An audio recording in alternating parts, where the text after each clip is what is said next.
Revenons en France maintenant.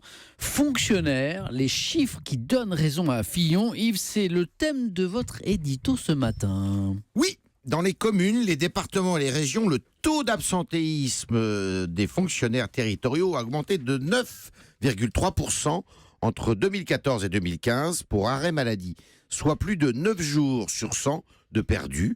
C'est le résultat d'une très sérieuse étude annuelle conduite par Sofaxis, qui est un courtier d'assurance.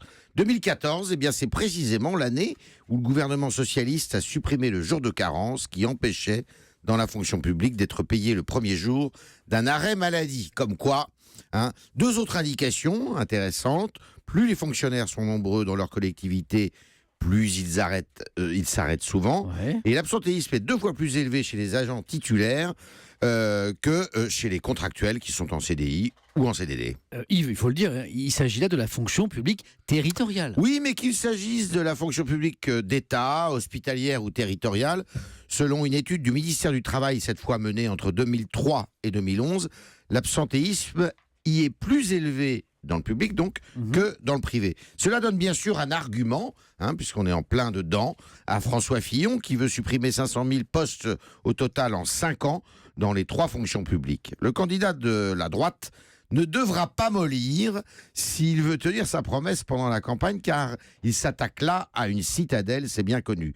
Déjà, les syndicats haussent le ton et montrent leurs muscles. Président Nicolas Sarkozy avait essayé en promettant le non-remplacement d'un fonctionnaire sur 2 partant à la retraite, mais cela n'avait supprimé que quelques 100 000 postes en 5 ans, et non sans mal. Yves, et on voit donc là bien que cela risque de compliquer la campagne de Fillon d'ici la présidentielle. Oui, alors il va avoir la gauche et les syndicats sur le dos, mais leur crédit est respectif est quand même très faible.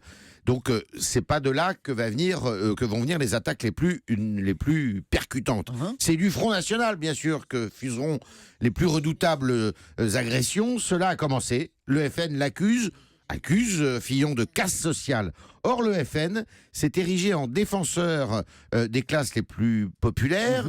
Il est fort électoralement chez tous ces Français qui se sentent oubliés de l'État, qui souffrent de la disparition des services publics de proximité. Fillon devra trouver les mots justes pour se faire comprendre de cette droite populaire s'il veut obtenir les voix de cette droite populaire indispensables à sa victoire. Et on sait d'ailleurs, Yves, que ce ne sont pas les classes populaires qui se sont déplacées pour aller voter à la primaire. Exactement. Et ce sont plutôt ce qu'on appelle la bourgeoisie. Voilà, et il faut les séduire, bien sûr, en vue de la présidentielle. Merci.